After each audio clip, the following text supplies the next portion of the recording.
Gak ada yang lebih puitis dalam sepak bola selain melihat kutukan dihancurkan oleh mereka yang paling sering dihina. Baru kemarin kita bahas skenario Arsenal 99% juara. Hari ini takdir langsung ketuk palu. Arsenal resmi menjuarai Premier League musim 2025-2026. Gelar ini bukan cuma sekedar piala biasa kawan. Ini adalah akhir dari puasa gelar kasta tertinggi selama 22 tahun. Bayangkan, anak yang lahir pas Arsenal terakhir kali angkat piala di musim 2003-2004 sekarang mungkin sudah lulus kuliah, kerja lembur bagai kuda, dan pusing mikirin cicilan rumah. 2 dekade lebih fans Arsenal hidup dalam gua, menahan sabar saat rival-rivalnya berpesta. Tapi malam ini, London Utara membara. Emirates Stadium dikepung lautan manusia merah putih, bukan untuk demo, tapi untuk merayakan bahwa takdir akhirnya berpihak pada mereka yang setia. Pep Guardiola bahkan langsung keluar di post-match interview dengan wajah legawa, mengucapkan selamat kepada Mikel Arteta, para pemain, dan seluruh Gunners di dunia. Dia mengaku satu hal, Arsenal sangat layak mendapatkannya. Gelar ini bukan hadiah, ini adalah upah dari air mata dan konsistensi yang keras kepala. Kalau kalian melihat data dari Squawka, ada sebuah dejavu mistis yang polanya mirip banget sama era Arsene Wenger dulu. Coba kita tengok sejarah antara musim 1998-1999 hingga 2000-2001. Arsenal itu jadi runner-up alias peringkat kedua selama 3 musim berturut-turut di bawah bayang-bayang Manchester United.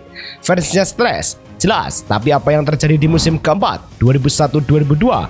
Mereka bangkit dan keluar sebagai juara. Nah, lari ke era sekarang, Mikel Arteta menduplikasi persis blueprint sang profesor.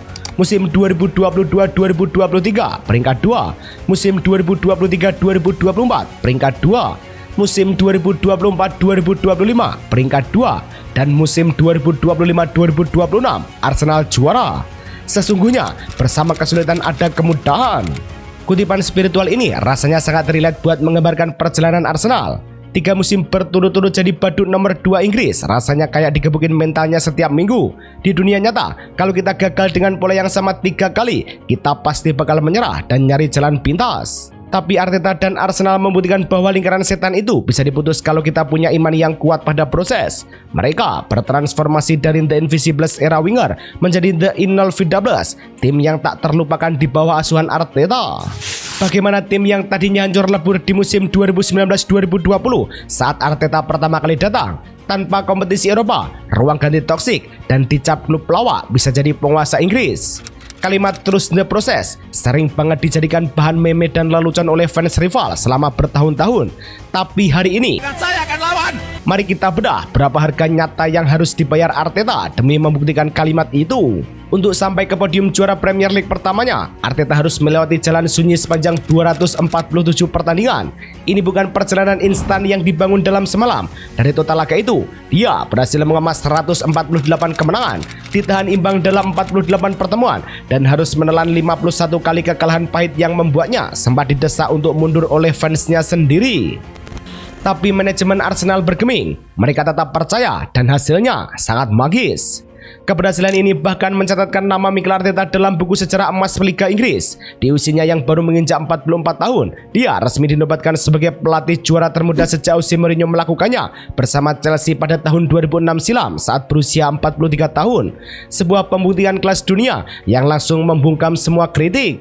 Nah, kalau bos-bos rival masih ada yang nyinyir dan bilang Arsenal cuma beruntung, mari kita tampar mereka pakai data dan statistik sepanjang musim 2025-2026 ini. Sampai di pekan ke-37 saat mereka mengunci gelar, Arsenal melesat bar roket dengan mencatatkan 25 kemenangan fantastis, hanya 7 kali ditahan imbang dan cuma menelan 5 kekalahan. Lini serang mereka sungguh ngeri dengan gelontoran 69 gol ke gawang lawan. Tapi yang ngeri Arsenal cuma kebobolan 26 gol sepanjang musim. Bahkan mereka berhasil membukukan 19 pertandingan tanpa kebobolan alias clean sheet. Ditambah lagi, kalau kita bicara soal takdir juara, kesuksesan musim ini juga diringankan oleh garis tangan alias restu semesta melalui lingkaran pertemanannya. Gelar juara Arsenal dipastikan justru saat sang rival utama, Manchester City, tersungkur di Vitality Stadium, markas Bournemouth.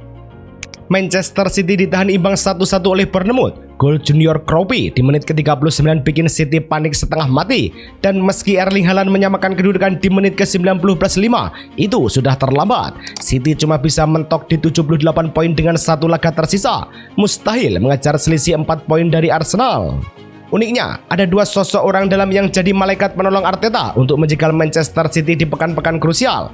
Pertama, ada Andoni Iraola, pelatih Bournemouth yang berhasil menahan imbang City 1-1 di pekan ke-37, yang ternyata merupakan kawan masa kecil Arteta saat mereka masih menimba ilmu di Akademi Anti Gauko dulu. Kedua, beberapa pekan sebelumnya di pekan ke-35, Everton yang dilatih oleh David Moyes, mantan bos dan mentor Arteta semasa masih aktif bermain sebagai gelandang andalan di Everton, juga sukses menahan imbang City dengan skor dramatis 3-3. Ini namanya kekuatan koneksi dan lingkaran pertemanan yang sehat. Di saat Arteta butuh bantuan, takdir mempertemukan City dengan sahabat masa kecilnya dan mantan bosnya sendiri untuk memberikan pukulan telak. Bournemouth sendiri cetak sejarah dengan lolos ke kompetisi Eropa untuk pertama kalinya dalam 127 tahun sejarah klub. Sementara fans City, ya silahkan meratapi nasib. Dinasti kalian musim ini resmi runtuh oleh kerja keras Arsenal dan sedikit bantuan dari lingkaran pertemanan sang manajer muda. Jangan senang dulu, Gunners, pesta di London Utara gak boleh bikin kalian mabuk kebayang terlalu lama, karena efek domino dari gelar Premier League ini memicu potensi ledakan sejarah yang jauh lebih besar.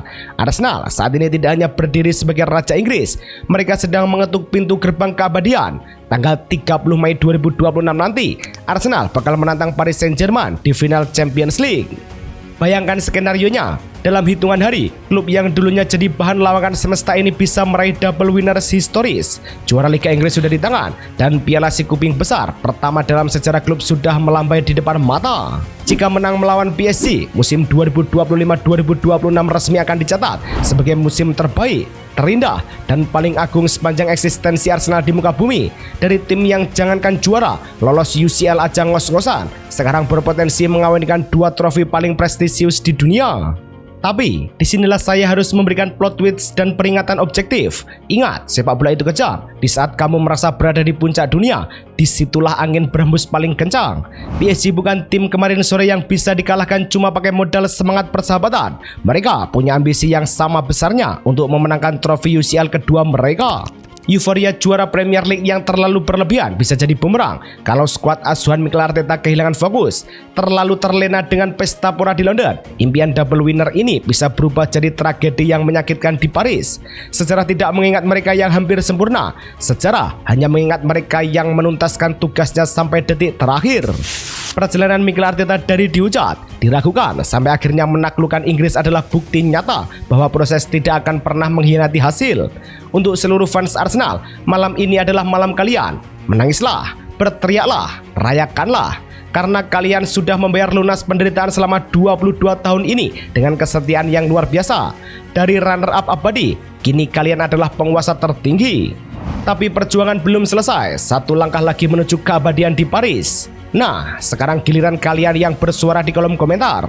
Menurut kalian, dengan mentalitas juara dan rekor mentereng Arteta sebagai manajer muda terbaik saat ini, apakah Arsenal bakal sukses melibas PSG di final dan meraih double winners historis? Atau justru euforia juara Premier League ini bikin mereka blunder di final Champions League nanti? Tulis analisis taktis atau sekedar luapan emosi kebahagiaan kalian di bawah. Jangan lupa klik like, subscribe, dan share video ini ke teman kalian yang fans rival, biar mereka tahu kalau Raja Inggris yang baru sudah kembali ke tahtanya.